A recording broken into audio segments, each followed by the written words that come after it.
Pumping کے ساتھ اللہ تصور میں کر رہے ہوتے ہیں. اللہ اللہ کرنا تو نہیں ہے مراقبے میں, اللہ اللہ سننا ہے. تو دو ڈفرینٹ کام ہیں. خود اللہ اللہ نہیں کرنا, خود اللہ اللہ کریں گے تو دل کی پمپنگ کے ساتھ ہم بھی حرکت کر رہے ہوں گے. پھر خط لکھتے ہیں حضرت مجھ سے تو 10 منٹ کے بعد مراقبہ ہی نہیں ہوتا. بھائی طریقہ کار جو غلط ہے اس لیے 10 منٹ سے زیادہ کرنا مشکل ہے. جب طریقہ کار ٹھیک ہوگا پھر گھنٹوں بیٹھ سکیں گے. تو طریقہ کار یہ ہے کہ یوں سمجھیں کہ دل بول رہا ہے, میں سن رہا ہوں. دل کے کان لگا کے بیٹھیں, توجہ سے بیٹھیں, پرسکون ہو کے بیٹھیں. پہلے درد محسوس ہوگی, پھر درد کے بعد کچھ تحرک محسوس ہوگا. یہ تحرک ایک لمبا عرصہ چلے گا اور یہ تحرک اتنا واضح ہو جاتا ہے کہ انسان کو مشکل محسوس ہوتی ہے. کئی مرتبہ 3 لفظ یاد رکھیں کہ یہ تحرک بہت لطیف ہوتا ہے, ہلکا ہوتا ہے. بہت تیز اور دھکے لگنا ایسا نہیں ہوتا, بہت لطیف ہوتا ہے اور بہت جمیل ہوتا ہے اور بہت لذیذ ہوتا ہے. تو یہ تحرک جو ہے نا, یعنی جیسے گدگدی نہیں کئی دفعہ بندہ محسوس کرتا, تو کئی دفعہ بندے اس پہ ہاتھ رکھتا ہے سینے پہ خود ہی کہ یہ تھوڑا سا دب جائے تو مجھے ذرا سکون آ جائے. یہ ایسی کیفیت ہے. چنانچہ بہت سارے لوگ جن کے قلوب جاری ہوئے انہوں نے یہ کیفیت ایک طرح کی بتائی کہ ایک تحرک محسوس ہوا. وہ تحرک ایسا تھا کہ بیٹھنے کو بھی دل چاہتا تھا مگر اس کو برداشت کرنا بھی مشکل ہوتا تھا, تو دباتے تھے ہم. کئی مطلب ایسا ہوتا ہے. جب یہ علامات ہوں تو اس کا مطلب کہ اب قلب اپنی منزل کی طرف سفر پر نکل پڑا. اس کو کہتے ہیں سیر اللہ. اب اس کی تفصیل تو میں انشاءاللہ کل کروں گا, سیور اربع کیا ہے. لیکن آج کی اس محفل میں ذکر قلبی کے بارے میں ہی کچھ تفصیل بتائی جائے تاکہ بار بار آپ کو پوچھنے کی بھی نوبت نہ پیش آئے کہ یہ جو تحرک ہے یہی وقت کے ساتھ ساتھ تذکر میں تبدیل ہو جاتا ہے. پہلے یہ حرکت ہوتی ہے, انسان بیٹھا رہتا ہے, پھر اسی حرکت کے ساتھ ایک ادراک شروع ہو جاتا ہے کہ جیسے اللہ اللہ اللہ اللہ اللہ اللہ ایک آواز محسوس ہونی شروع. وہ انسان کا دل ہی ذکر کرتا ہے اور انسان کا دل ہی اسے سنتا ہے. بیداری اور پاک دامنی کی جڑ اپنے نفس سے ناراضگی ہے. انسان کو اللہ تعالیٰ نے 2 نعمتیں دی ہیں, ایک دل اور ایک نفس. دل جو ہے یہ جذبات کا مقام ہے, محبت کا جذبہ, نفرت کا جذبہ, خوشی کا جذبہ, غم کا جذبہ. جذبات کا تعلق انسان کے قلب سے ہے. اور نفس جو ہے یہ خواہشات کا مقام ہے. ہر اچھی یا بری خواہش انسان کے نفس میں ہوتی ہے.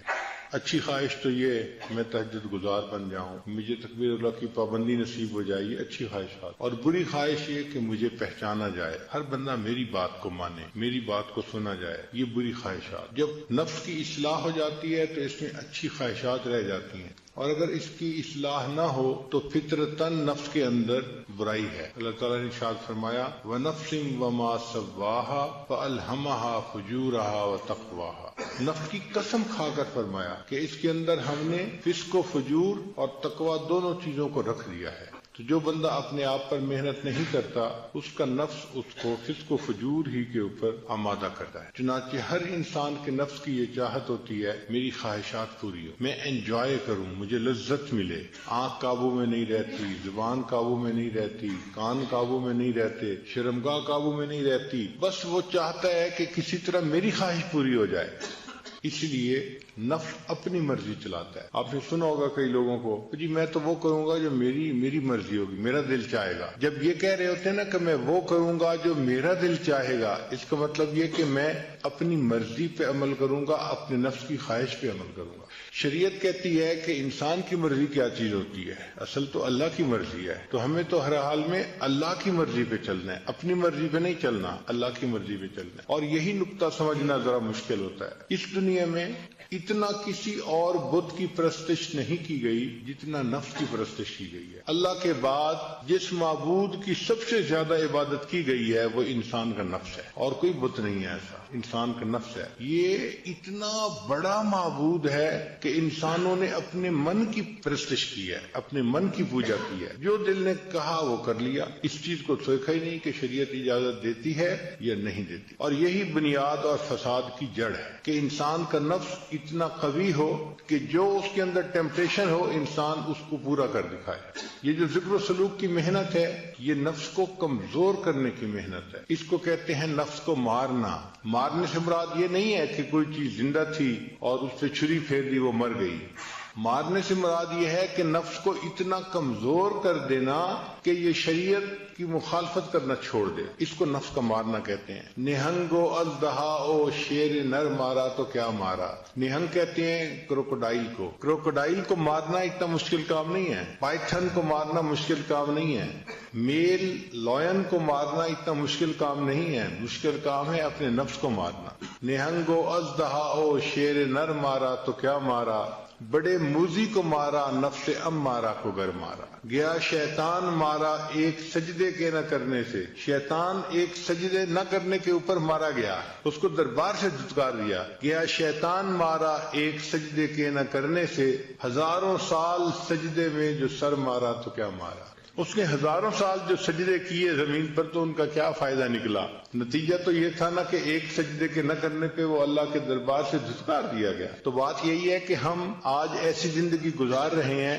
کہ جن کاموں میں ہمارا نفس موافقت کرتا ہے، ہم شریعت کے ان کاموں کی، ان باتوں کی پابندی کرتے ہیں، اور جس کام میں نفس مخالفت کرتا ہے تو شریعت کا حکم چھوڑ کے نفس کی پوجا کر لیتے ہیں، نفس کے پیچھے چل پڑتے ہیں، اور یہی چیز شرک خفی کہلاتی ہے۔ ایک ہے شرک جلی، شرک جلی کہتے ہیں کہ انسان بتوں کو سجدہ کرے، درختوں کو سجدہ کرے اور قبروں کو سجدہ کرے، اس کو شرک جلی کہتے ہیں، واضح شرک ہے۔ اور ایک ہے شرک خفی، چھپا ہوا شرک۔ شرک خفی کیا ہے کہ ایک طرف اللہ کا حکم آ گیا اور ایک طرف انسان کی اپنی خواہش آ گئی، تو وہ اللہ کے حکم کو چھوڑ کے اگر خواہش کے عمل کر لیتا ہے، اس نے شرک خفی کا ارتکاب کر لیا۔ یہ مشرک ہے، ابھی بھی آزاد نہیں ہے، موحد نہیں ہے، اس نے اپنے نفس کو اپنا جو ہے خدا بنایا ہوا ہے۔ تو یہ ذکر و سلوک کی محنت انسان کو سکھاتی ہے کہ ہم نے اپنے نفس کی خواہشات کو کیسے توڑنا ہے، کیسے چھوڑنا ہے اور اس کو کیسے رد کرنا ہے، اپنی ٹیمپٹیشنز کو کیسے ہم نے برداشت کرنا ہے۔ انسان کے اندر ذکر کرنے سے یہ قوت آ جاتی ہے، پھر اس کا دل چاہتا ہے کہ میں دیکھوں غیر محرم کی طرف، مگر نہیں دیکھتا۔ اس کا دل چاہتا ہے کہ میں زبان سے یہ بات نکالوں، مگر وہ دوسرے کی غیبت نہیں کرتا، وہ اپنے آپ کو شریعت کا پابند کر لیتا ہے، اور یہی چیز انسان کی کامیابی کی بنیاد ہے۔ اب نفس کمزور ہو جائے، اس کے لیے ہمارے اکابر نے بہت محنتیں کروائیں۔ چنانچہ آپ شروع دور میں دیکھیں اکابرین میں تو وہ اپنے خواہشات کو توڑنا اس پر بہت محنت کرواتے تھے، بہت محنت کرواتے تھے۔ دل میں چاہت پیدا ہوئی نہیں پوری کرنی تاکہ نفس کمزور ہو جائے۔ مقصد کیا تھا؟ نفس کمزور ہو جائے۔ یہاں تک کہ اگر پانی کا گھڑا دھوپ میں پڑا ہے تو جی چاہا کہ اس کو اٹھا کے میں سائے پہ رکھ دوں، ٹھنڈا ہو جائے گا پانی ذرا، تو نہیں، نفس چونکہ چاہ رہا ہے میں نے ایسا نہیں کرنا، تو نہیں کرتے تھے۔ پھر کھانا نہیں کھاتے تھے، بعض کے بارے میں تو یہاں تک مشہور ہے کہ انہوں نے روٹی لکڑی کی بنوائی اور گلے میں لٹکا لی۔ جب بھوک لگتی تھی تو وہ لکڑی کی روٹی کو دانتوں میں چباتے تھے، اے نفس تو مجھے اللہ کی مخالفت پہ جو ہے آمادہ کرتا ہے، میں تجھے کھانا کیوں دوں؟ تو کھانا ہی نہیں کھاتے تھے، اتنا مجاہدہ کرتے تھے، پانی نہیں پیتے تھے، کھانا نہیں کھاتے تھے۔ یہ جو ہے نا قلت کلام، قلت منام، قلت طعام، یہ سب ٹرم نکلی اسی لیے اپنے نفس کو کمزور کرنے کی خاطر کہ انسان کم بولتا ہے تو کم گناہ کرتا ہے، تو کم بولے۔ آج کل ہم زیادہ بولنے کے مریض ہیں، اس لیے ہمیں بار بار اعلان کرنا پڑتا ہے، بھئی مسجد ہے، اعتکاف ہے، آپ آہستہ بولے، آہستہ بولے۔ اس کی وجہ کیا ہوتی ہے کہ ہم نے چپ کے مزے نہیں لیے ہوتے، ہمیں خبر ہی نہیں کہ چپ کے مزے کیا ہوتے ہیں۔ یہ چپ کے مزے ایسی نعمت ہیں کہ جس بندے کو نصیب ہو جائے اس کا بولنے کو دل نہیں چاہتا، وہ خاموش بیٹھا اپنے رب کی یاد میں لگا ہوا ہوتا ہے۔ حضرت خواجہ باقی رحمۃ اللہ علیہ بہت خاموش رہتے تھے۔ ایک بندے نے کہا کہ حضرت آپ کچھ نصیحت کریں، آپ کی نصیحت سے لوگوں کو فائدہ ہوگا۔ تو حضرت نے جواب میں کہا جس نے ہماری خاموشی سے کچھ نہیں پایا وہ ہماری باتوں سے بھی کچھ نہیں پائے گا، جس نے ہماری خاموشی سے کچھ نہیں پایا وہ ہماری باتوں سے بھی کچھ نہیں پائے گا۔ تو خاموش رہنا آسان کام نہیں ہے، بندے کی ایک طبیعت بنی ہوتی ہے بولنے کی، اور ذرا موقع ملتا ہے تو بولنا ہی شروع کر دیتا ہے، رکنا بھی چاہے تو رک نہیں سکتا۔ اور جس کو خاموشی کے مزے اللہ تعالیٰ فرما دیں اس کا دل گھبرا رہا ہوتا ہے کہ کیوں اتنی ٹر ٹر ہو رہی ہے۔ جیسے برسات کے موسم میں مینڈک ہوتے ہیں نا تو ٹر ٹر ٹر ہو رہی ہوتی ہے، ایک آواز آ رہی ہوتی ہے مستقل. اسی طرح بندہ چپ نہیں رہ سکتا، ٹر کرتا رہتا ہے، بولتا رہتا ہے. ہمارے مشائخ مراقبہ سکھانے کے لیے خاموش رہنا سکھاتے تھے. چنانچہ حضرت اقبستانی رحمۃ اللہ کی خانقاہ پہ جو بندہ تربیت کے لیے آتا تھا، پہلا کام اس کے ذمہ لگتا تھا کہ آپ نے کلام نہیں کرنا، بات نہیں کرنی، چپ رہنا ہے. ہاں سلام اگر کوئی کرے تو اس کا جواب دے سکتے ہیں چونکہ وہ واجب ہے، اس کے علاوہ کلام نہیں کر سکتے. تو صرف سلام کا جواب دینے کی اجازت تھی، اس کے علاوہ کلام کرنے کی اجازت نہیں تھی. حضرت خواجہ مجذوب رحمۃ اللہ علیہ چونکہ شاعر تھے اور ان سے لوگ زیادہ واقف بھی تھے اور مانوس بھی تھے، تو ان سے زیادہ باتیں کرنے کی کوشش کرتے تھے. تو حضرت خواجہ مجذوب رحمۃ اللہ نے کیا کیا تھا، ایک گتے کے اوپر لکھ دیا تھا خاموش، اور داغا ڈال کے اس کو گلے میں لٹکا لیا تھا. تو اگر کوئی بندہ ان سے بات کرنے لگتا تھا تو وہ اس کی طرف اشارہ کر دیتے تھے، صرف بھائی دیکھ لو یہ سائن ہے خاموش. اس طرح خاموش رہتے تھے. حضرت مفتی محمد شفیع رحمۃ اللہ علیہ اور حضرت مولانا یوسف النوری رحمۃ اللہ علیہ کے بارے میں آتا ہے کہ جب دونوں شہزادوں نے علم حاصل کر لیا تو تھانہ بھون حاضر ہوئے کہ حضرت کی خدمت میں کچھ وقت رہتے ہیں. اب جب وہاں گئے تو عشاء کی نماز پڑھ کے کمرے میں آئے. دونوں کو رہنے کے لیے ایک ہی کمرہ دے دیا گیا تھا. تو کچھ بیٹھے تو کوئی بات چیت شروع ہو گئی، تازہ علم پڑا ہوا تھا، بات ہوتی گئی. تھوڑی دیر کے بعد جو خانقاہ کا خادم تھا بوڑھا، وہ آیا، اس نے آ کے دروازہ کھٹکھٹایا کہ جی خانقاہ میں عشاء کے بعد باتیں کرنے کی اجازت نہیں ہے، آپ چپ ہو جائیں. وہ چپ ہو گئے، مگر اس کو روٹین میں لیا اور تھوڑی دیر کے بعد پھر کوئی مسئلہ شروع ہو گیا، پھر باتیں شروع ہو گئیں. جب پھر باتیں شروع ہونے لگیں تو تھوڑی دیر کے بعد وہ خانقاہ کا خادم آیا اور اس نے آ کے کہا کہ جی مجھے حضرت کی طرف سے یہ حکم ہے کہ جو ایک دفعہ منع کرنے پہ نہ رکے اور پھر باتیں کرتے رہے، اس کی سامان کی گٹھڑی اس کے سر کے اوپر رکھو اور اس کو خانقاہ سے دھکا دو، جاؤ. جب آپ نے بات سمجھنی نہیں تو رہنے کا کیا فائدہ، کیوں وقت اپنا بھی ضائع کر رہے ہو، ہمارا بھی ضائع کر رہے ہو. تو اس نے کہا جناب میں دوسری دفعہ آ کے بتا رہا ہوں، اب اگر میں نے آپ لوگوں کی آواز سن لی تو میں نے آپ کا سامان آپ کے سر پہ رکھنا ہے اور آپ کو خانقاہ سے نکال دینا ہے. پھر دونوں کو احساس ہوا کہ خاموشی کی اہمیت کتنی تھی، کتنا سیریس معاملہ تھا. پھر اس کے بعد وہ نہیں بولے. ایک عالم آئے حضرت تھانوی رحمۃ اللہ کو ملنے کے لیے، بڑے عالم تھے مگر حضرت نے انہیں کہا کہ آپ نے بات نہیں کرنی، چنانچہ وہ بالکل نہیں بولتے تھے. تو تھانہ بھون کے جو مقامی لوگ تھے وہ ان کو گونگا سمجھتے تھے، کیونکہ کبھی بولتے سنا جو نہیں، اس کو کوئی بات بھی کرنی ہوتی تھی تو اشاروں سے کرتے تھے، تو لوگ ان کو گونگا سمجھتے تھے. جب وہ کچھ عرصہ رہے اور ان کے اوپر رنگ چڑھ گیا تو اب حضرت نے ایک دن انہیں کہا کہ آپ درس قرآن دیں. تو انہوں نے درس قرآن دینا شروع کیا تو مقامی لوگ حیران تھے اور آپس میں باتیں کر رہے تھے کہ دیکھو حضرت گنگوہی کی کرامت کے گونگے بندے نے بھی بولنا شروع کر دیا.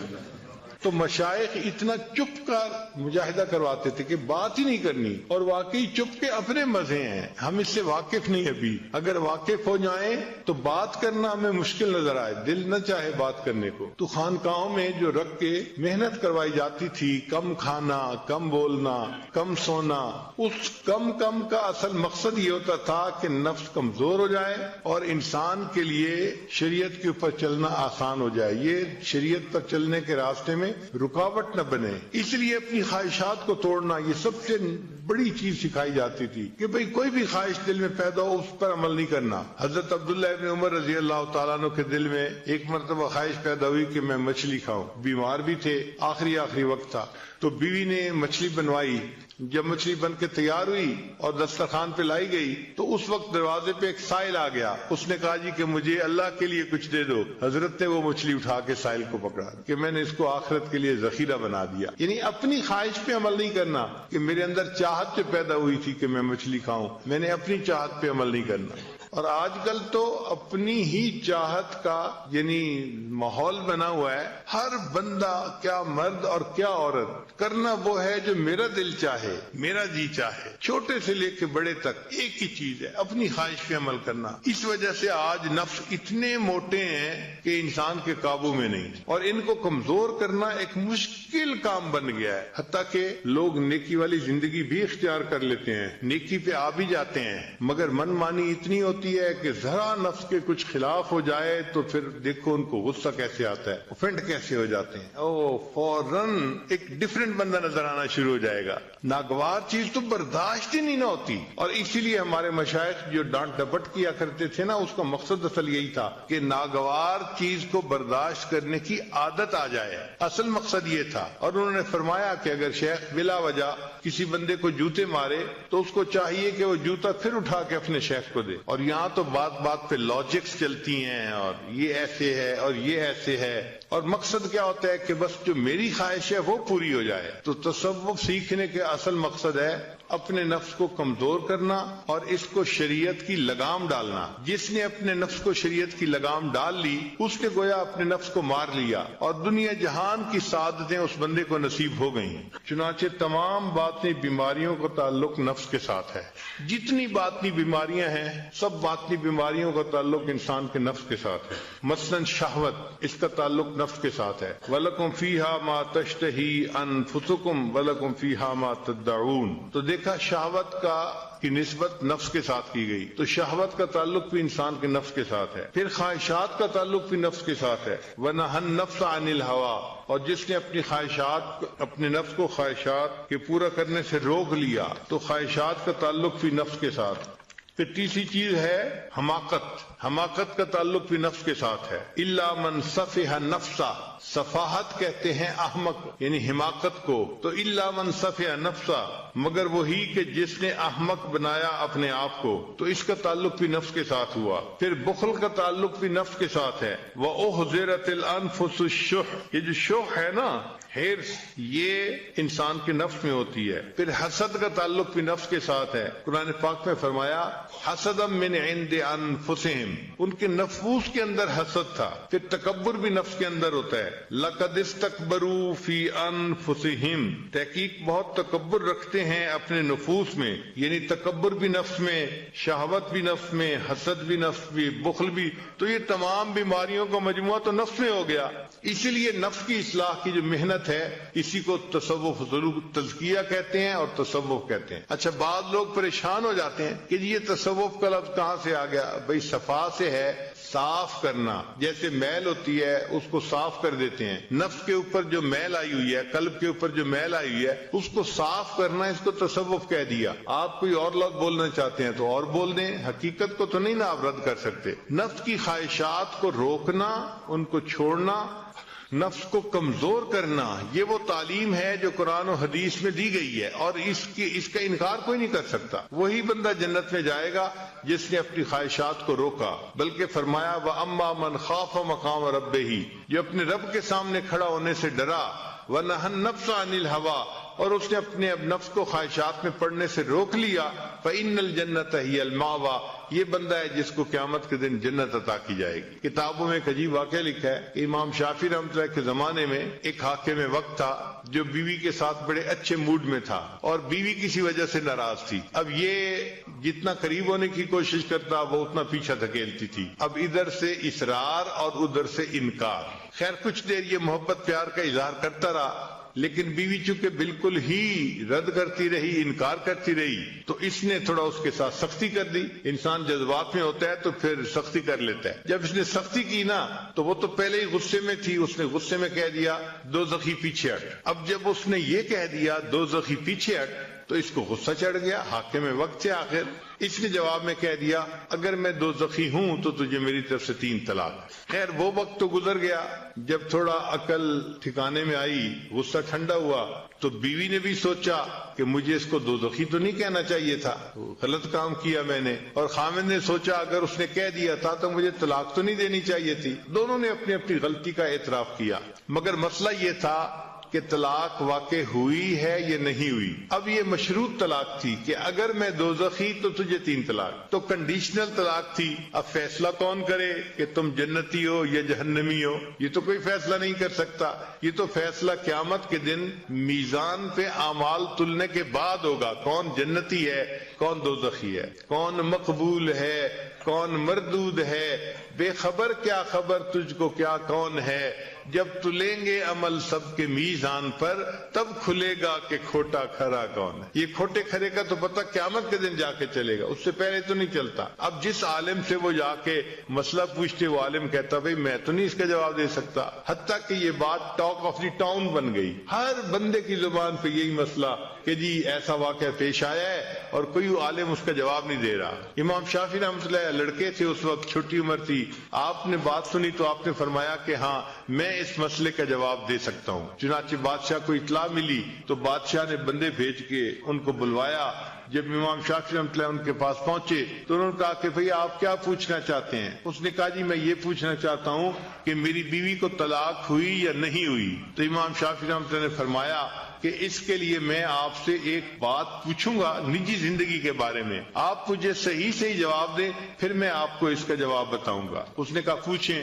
امام صاحب نے کہا کہ مجھے اپنی زندگی کا کوئی ایسا واقعہ سنائیں کہ جب آپ بڑا گناہ کرنے پر قادر ہوں اور اللہ کے ڈر کی وجہ سے آپ نے گناہ نہ کیا ہو. کوئی ایسا واقعہ آپ کی زندگی میں آیا, کوئی ایسا موقع؟ تو بادشاہ نے سوچ کے کہا ہاں ایک مرتبہ ایسا موقع پیش آیا. بھئی کون سا واقعہ؟ اس نے کہا جی کہ ایک دفعہ میں دفتر سے ذرا جلدی اپنے گھر آ گیا اور جب میں اپنے کمرے میں داخل ہوا تو میرے کمرے میں جو کام کرنے والی ایک نوجوان لڑکی تھی وہ کام کر رہی تھی, یعنی بستر ٹھیک کر رہی تھی, صفائی کر رہی تھی. میں کمرے میں داخل ہوا تو میں نے کنڈی لگا دی. جب کمرے میں دیکھا تو وہ جوان لڑکی میرے بیڈ کے پاس موجود ہے. اب ذرا میں اس کے قریب ہوا تو مجھے اس کے حسن و جمال کا اندازہ ہوا کہ وہ تو بہت ینگ لڑکی تھی اور بہت خوبصورت لڑکی تھی. تو میں نے جب اس کے حسن و جمال کو دیکھا تو میرے دل کے اندر خواہش پیدا ہوئی.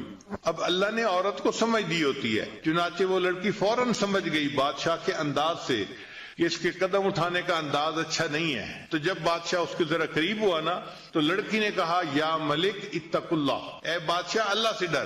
کہتے کہ جب اس نے یہ الفاظ کہے تو میرے دل پر ان الفاظ کا ایسا اثر ہوا کہ میں نے اس کو کہا کہ اچھا تم یہاں سے چلی جاؤ, میں تمہیں ہاتھ بھی نہیں لگاتا. چنانچہ وہ لڑکی جو تھی تقیہ نقیہ تھی, پاک صاف تھی, وہ وہاں سے چلی گئی اور بادشاہ جو تھا اس نے اپنا کمرہ پھر لاک کر لیا, اپنا کام کر لیا. کہنے لگا کہ یہ ایک ایسا موقع تھا اگر میں اس لڑکی کے ساتھ بدکاری کرنا چاہتا تو کوئی مجھے پوچھنے والا نہیں تھا, چونکہ میں بادشاہ تھا, میرے پاس موقع تھا, پھر تنہائی تھی, پھر میں نے کمرہ لاک بھی کر لیا تھا, مگر اللہ کے ڈر سے میں نے اس گناہ کو چھوڑ دیا. یہ ایک ایسا موقع آیا ہے کہ میں نے ایک گناہ کو اللہ کی رضا کے لیے چھوڑا. تو جب اس نے یہ واقعہ سنایا تو امام شافعی رحمۃ اللہ نے فرمایا کہ ہاں میں فتویٰ دیتا ہوں کہ تو جنتی ہے اور تیری بیوی کو طلاق نہیں ہوئی. اب یہ بات جب باہر نکلی تو علماء حیران کہ بھئی یہ فتویٰ کیسے انہوں نے دے دیا گیا, یہ کون بندہ ہے جو جنت کی ٹکٹیں بیچ رہا ہے, جنت کی ٹکٹیں الاٹ کر رہا ہے, یہ کون ہے؟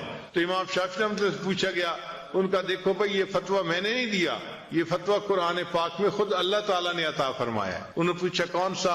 انہوں نے آیت پڑھی وَأَمَّا مَنْ خَافَ مَقَامَ رَبِّهِ, اور جو بندہ اپنے رب کے سامنے کھڑے ہونے سے ڈر گیا, وَنَهَى النَّفْسَ عَنِ الْهَوَىٰ, اور اس نے اپنے نفس کو خواہشات میں پڑنے سے روک لیا, فَإِنَّ الْجَنَّةَ هِيَ الْمَأْوَىٰ, اس کا ٹھکانہ جنت ہے. تو قرآن فیصلہ دے رہا ہے کہ اس کا ٹھکانہ جنت ہے.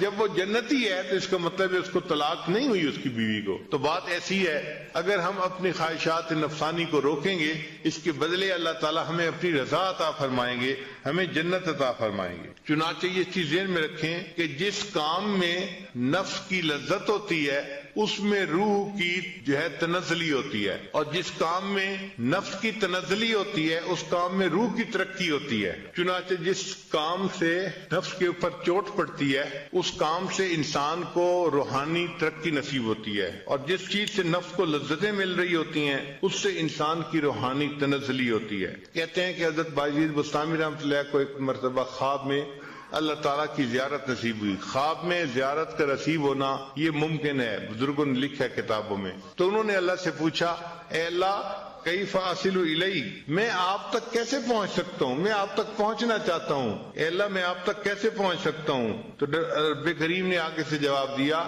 اے میرے پیارے دع نفسک و تعال, تو اپنے نفس کو چھوڑ دے اور میرے تک آ جا. اس لیے باجید بستامی رحمۃ اللہ فرمایا کرتے تھے کہ جنت 2 قدم ہے. اکثر محفلوں میں فرماتے تھے جنت 2 قدم ہے, جنت 2 قدم ہے. تو کسی نے کہا کہ حضرت آپ کیسے کہتے ہیں کہ جنت 2 قدم ہے؟ آپ نے فرمایا پہلا قدم اپنے نفس پہ رکھ لو، تمہارا دوسرا قدم جنت سے پہنچ جائے گا۔ تو پہلا قدم نفس پہ رکھنا پڑتا ہے، تب نفس مرتا ہے، ورنہ نہیں نفس مرتا۔ اور یہ ذہن میں رکھنا کہ ہمارا بدترین دشمن ہمارا اپنا نفس ہے۔ حدیث پاک ہے اعداء عدوک نفسک التی بین جنبیک، کہ تم اپنے نفس سے دشمنی رکھو، وہ نفس جو تمہارے جو ہے وہ پہلو کے درمیان میں ہے، وہ تمہارا سب سے بڑا دشمن ہے۔ ہم اپنے نفس کو پالنے میں لگے ہوتے ہیں اور نفس ہمیں جہنم میں دھکے دینے میں لگا ہوتا ہے۔ اور یہ نفس ایسا مکار ہے کہ اس کا مکر شیطان سے بھی زیادہ۔ آپ دیکھیں کہ شیطان نے آدم علیہ السلام کو سجدہ نہ کیا، اس نے اللہ کی نافرمانی کی، تو سوال پیدا ہوتا ہے کیوں نافرمانی کی؟ اس وقت تو کوئی اور شیطان نہیں تھا جس نے اس کو ورغلایا ہو، تو اس نے کیوں سجدہ نہیں کیا تھا؟ تو علماء نے لکھا ہے اس وقت شیطان تو کوئی اور نہیں تھا مگر اس کے نفس نے اس کو ورغلایا۔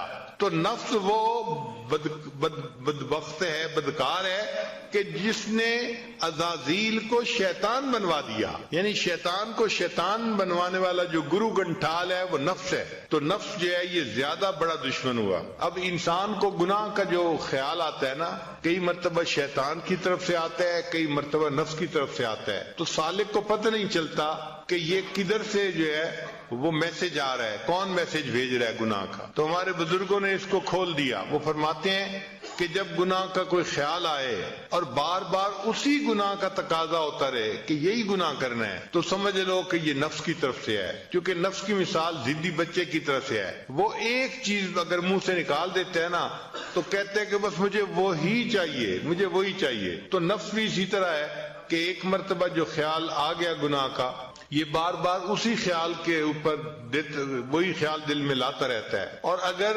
شیطان کسی کے دل میں گناہ کا خیال ڈالے اور بندہ اس کو رد کرے تو شیطان اس گناہ پہ جمع نہیں رہتا، یہ پھر دوسری آپشن بھیج دیتا ہے، اچھا یہ نہیں ہو سکتا تو چلو یہ کر لیں، اچھا یہ نہیں ہوتا تو چلو یہ کر لیں، دوسری آپشن، تیسری آپشن، چوتھی آپشن۔ مقصد اس کا یہ ہے کہ کہیں نہ کہیں گناہ کی تشکیل ہو جائے اس کی، اگر ایک میں نہیں ہوتی تو دوسرے میں، نہیں ہوتی تو تیسرے میں۔ تو اگر آپ کے ذہن میں گناہ کا خیال آئے اور آپ اس کو روکیں اور روکنے پر گناہ کی آپشن نئی سے نئی آتی رہے تو آپ سمجھ جائیں کہ یہ میسج شیطان بدبخت بھیج رہا ہے۔ اور اگر اسی گناہ ہی کا ذہن کے اندر جو ہے وہ خیال رہے تو آپ سمجھ لیں کہ یہ میرا نفس ہے جو میرے ساتھ مکاری کر رہا ہے۔ اسلام کی آفت نفس کی خواہشات ہیں۔ حضرت امام ربانی، حضرت مجد الفسانی رحمۃ اللہ اپنے مکتوبات میں اس پہ بہت تفصیل لکھتے ہیں۔ یہاں پر ایک حدیث مبارکہ پیش کی جاتی ہے۔ حضرت عبداللہ ابن عباس عنہ نے فرمایا ہر چیز کے لیے ایک آفت ہوتی ہے، علم کے لیے بھول جانا ایک آفت ہے، عبادت کے لیے سستی کرنا آفت ہے، عقل کے لیے غرور کرنا آفت ہے، برتن کے لیے بھاری پن آفت ہے، تجارت کے لیے جھوٹ بولنا آفت ہے، سخاوت کے لیے فضول خرچی کرنا آفت ہے، خوبصورتی کے لیے عجب اور تکبر آفت ہے، دین کے لیے ریاکاری آفت ہے، اور خواہش نفسانی اسلام کے لیے آفت ہے۔ یعنی یہ خواہش نفسانی اتنی بری چیز ہے کہ یہ دین اسلام کے لیے آفت ہے۔ اب سوال پیدا ہوتا ہے کہ آخر یہ انسان کا نفس اتنا خطرناک کیوں ہے؟ تو اس کا جواب اس لیے کہ یہ گھر کا چور ہے، یعنی گھر کا بھیدی ہے، اور جو گھر کا بھیدی ہوتا ہے وہ لنکا ڈھائے، وہی زیادہ نقصان دیتا ہے جو گھر کے اندر ہوتا ہے۔ پہلے زمانے میں ہل چلاتے تھے تو دو بیل ہل میں جوتے تھے، ایک اندر کی طرف ایک باہر کی طرف۔ جب چکر لگاتے تھے تو ایک اندر چکر لگاتا تھا، ایک باہر چکر لگاتا تھا۔ آج کل تو ٹریکٹر آ گئے، معاملہ ہی دوسرا ہو گیا۔ ایک بزرگ کھڑے تھے تو انہوں نے دیکھا کہ اچانک وہ جو کسان تھا نا اس نے اندر والے بیل کو مارنا شروع کر دیا۔ تو اس نے پوچھا بھئی تم باہر والے کو نہیں مار رہے، اندر والے کو کیوں مارتے جا رہے ہو؟ اس نے کہا کہ اس نے ٹاپا مارا ہے۔ ٹاپا مارنا کہتے ہیں کہ آپ ہل چلا رہے ہیں پھر کوئی چیز جگہ درمیان میں زمین کی چھوڑ کے، یعنی روٹین سے ہٹ کے جگہ چھوڑ کے آگے چلے جانا، اس کو ٹاپا کہتے ہیں۔